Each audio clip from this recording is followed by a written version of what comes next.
Self-sabotage can affect traders at all levels. It can cause stress, anxiety, frustration. Welcome to today's presentation. We're going to talk about a topic that really resonates with many traders: overcoming self-sabotage in trading. We're going to explore the importance of this, practical strategies that will really help you to achieve better consistency, to help reduce that self-sabotaging behavior. We're also going to discuss the patterns of behavior, the role of self-compassion, and overcoming setbacks. So, without further ado, let's dive into the presentation: how to overcome self-sabotage in trading. Now, understanding this concept of self-sabotage is the first step for overcoming it. So self-sabotage refers to the behaviors or actions that really affect trader success. It's about that cycle, that negative pattern that comes in the way. Now, this can come in the form of overtrading, revenge trading, and it can also be a point where traders get really frustrated. And I understand this because they'll have a really good few weeks, and then for some reason, at the end of the month, they will have a very bad day of self-sabotage and they will give back everything that they have won over the last month. This can really affect their mental state. So, self-sabotage can manifest in various forms: overtrading again, hesitating to take trades, or even holding on to losing trades. So have you ever noticed how your emotions can sometimes just dictate or drive your trading decisions? Again, it's very, very common. I hear from many traders that they keep repeating self-sabotaging behaviors when they first contact me or I interview them on a podcast. It can be frustrating. It can reduce confidence, and traders start to second guess their ability. So let's look at some of the common ways self-sabotage affects traders. And this first one is through emotional decision making. We know that fear and greed can lead to impulsive actions. For example, fear can cause traders to even avoid trades, execute, second guess, and then on the other hand, greed will or can cause overtrading, revenge trading. So there are many different forms of this. Another common form of self-sabotage in trading is a reluctance or not wanting to cut losses. This reluctance often stems from the emotional discomfort of admitting a mistake, so it can result in greater financial damage. Overtrading is another form of self-sabotage. It is driven by the desire to recover losses quickly or to just gain more P&L.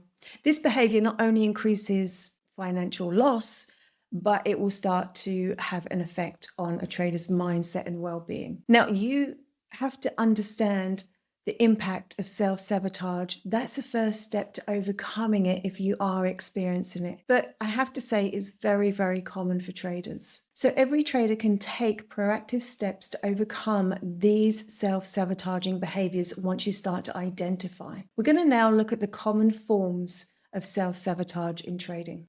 I'm sure you understand as traders the frustration that comes with recognizing these patterns. Yet, the most challenging thing is overcoming them. It's almost like it can grip traders. Let's delve into some of the common forms of self-sabotage and explore how they can be identified and addressed. Now, overtrading, let's talk about this. This is the most common form of self-sabotage, and generally this comes from a trader experiencing a series of losses. Now, this behavior not only increases potential financial losses or significant financial losses, but it's going to affect your confidence in your ability. A disciplined, grounded approach is necessary. So the impulse to overtrade can really affect discipline. It can lead to inconsistent results and increased stress. Now, the next one is simply not following trading plan or trading rules. Again, this comes from emotional responses. It could come from different triggers such as market volatility or a series of losses. Again, ignoring trading plans or not sticking to your trading plan is going to cause self-critical talk and behavior as well. So it's only going to reinforce that self-sabotaging behavior. Now, the revenge trading. Every trader has experienced losses. It is part and parcel of trading. But there is a vicious cycle which can happen with traders. When a trader experiences losses, their first thought is, I have to get back at the market. I have to get back.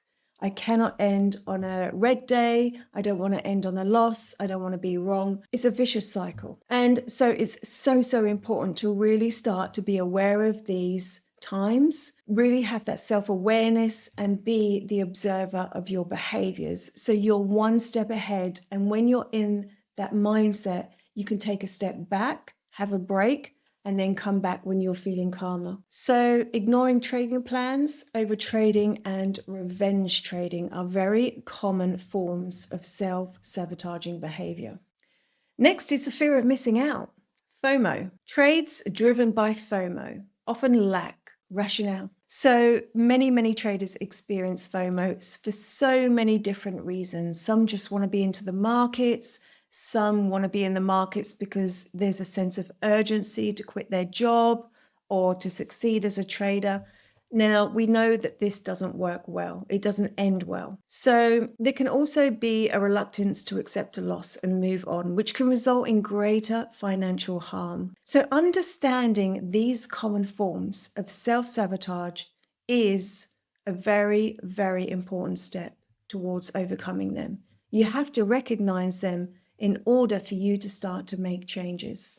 Let's explore the psychological and emotional factors here now, because there are quite a few. Now, we know that fear and anxiety, overconfidence, and past experiences can impact trading decisions. Fear and anxiety are very common emotions that really can impact your trading decisions. So, for example, a fear of loss might cause you to exit a trade prematurely or early. And this is probably actually the most common thing that I hear from traders.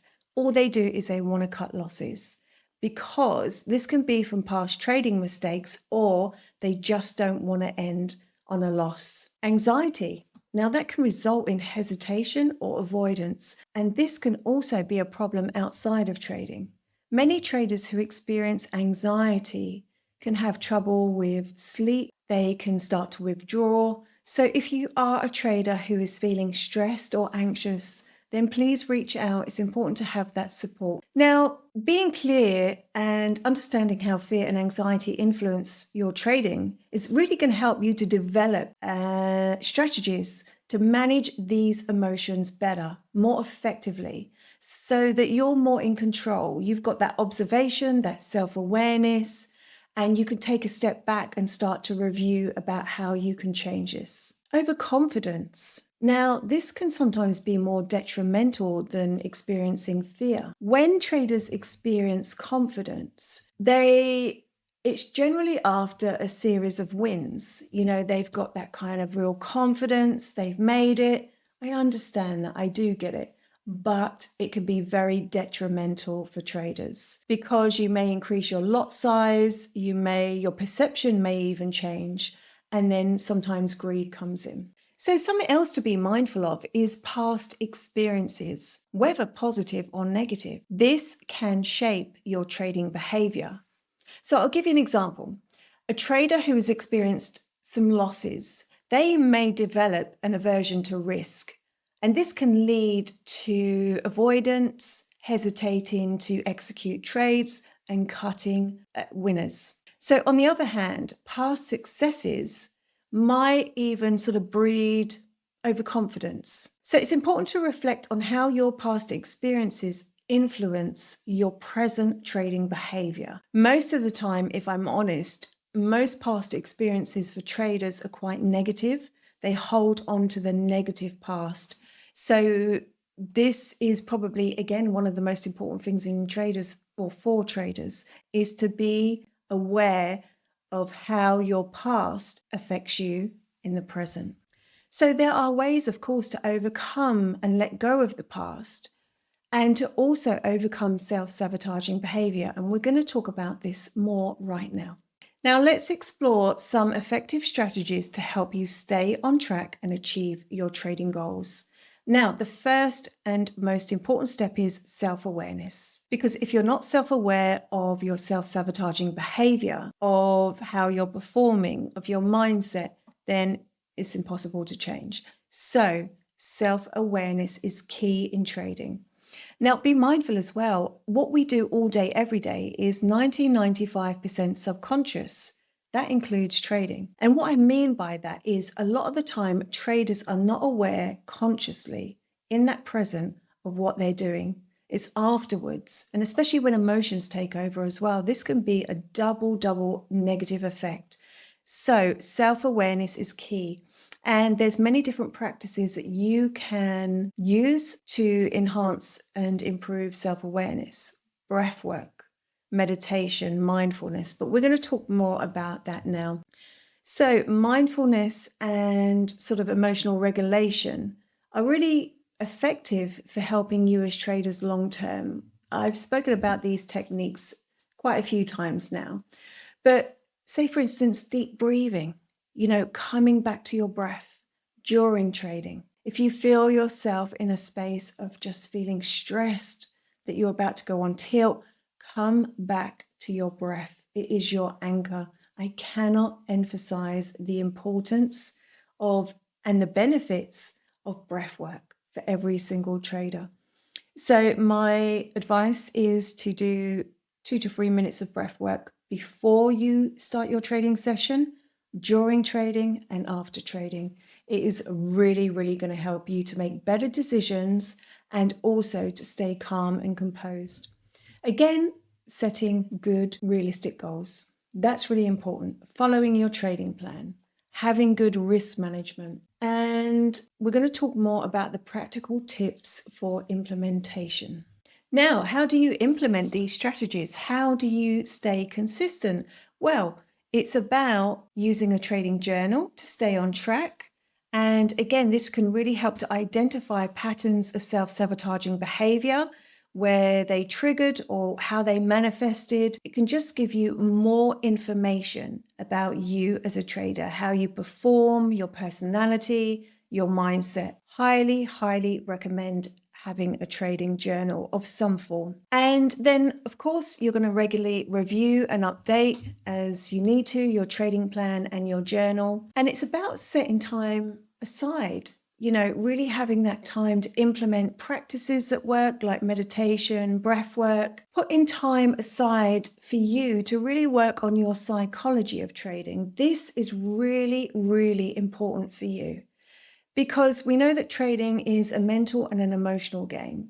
And if you're a trader who doesn't invest or work on their psychology, then you're going to keep repeating these cycles of self-sabotaging behavior. I've seen it too many times over the years. But the traders who start to invest in their psychology, the traders who journal, the traders who take time to mentally and emotionally prepare before their trading sessions are the ones that really start to see great results.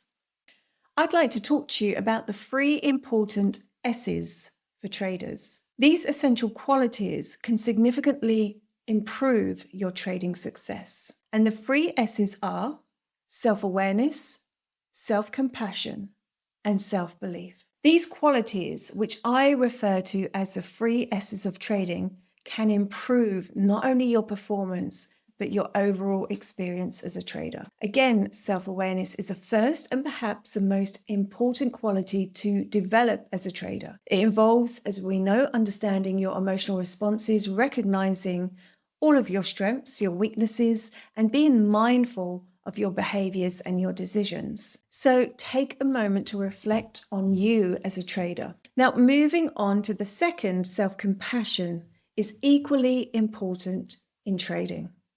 Now, I understand it's easy for traders to become overly critical, especially after a series of losses or bad decisions. I get it, I understand.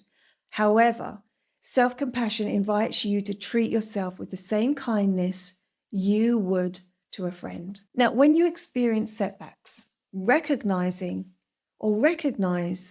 that is part of the learning process. You know, instead of seeing this as a failure or becoming self-critical, look at this. How can you improve from that experience? So, practicing self-compassion is going to create an environment where mistakes are seen as lessons rather than failures.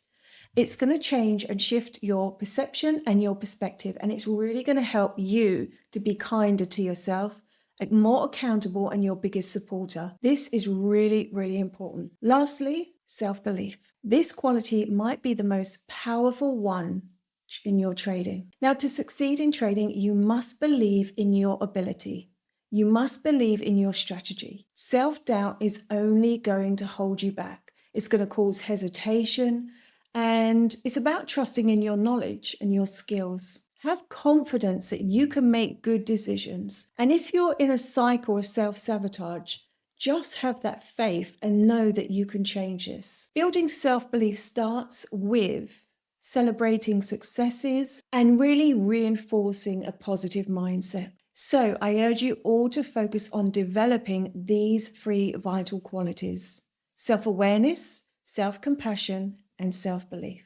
So I just want to briefly talk through some case studies, fictional case studies, but just helping you to really see the importance of self-sabotaging behavior. Now, let's talk about overtrading. This is very, very common, as we know, in trading. However, traders can overcome this. So let's take, for instance, Sarah. She's a trader who faced significant losses due to overtrading. This stemmed from a lack of discipline and a tendency to just not follow her trading plan. So what she did was she started to introduce clear guidelines. This was for her trading plan. She really started to set these guidelines and stick to them. She began tracking her trades and reviewing her performance weekly. And so by having this structured and disciplined approach, it helped her to regain control and focus. It helped her to turn her practice around and to really reduce self-sabotaging behavior. So now the next example is, we've got John, a trader who experiences anxiety, which often leads to him making indecisions, missed opportunities, second-guessing himself. Now, his anxiety was so evident that it began affecting his trading decisions, and it would cause the fight or flight to come in. And we know this isn't a good time, this isn't a good situation. So what he did was he decided to introduce mindfulness practices into his daily routine. He began with simple techniques such as deep breathing and meditation. Each morning he set aside time for his meditation guided, which helped him develop greater awareness. And he really learned to manage his emotions more effectively. The anxiety reduced. Every time he felt stressed or anxious, he would come back to his breath. This was really, really good and effective long-term for him. So we've come to the end of this presentation on self-sabotaging trading. Now, be aware that self-sabotaging behavior is very common for traders.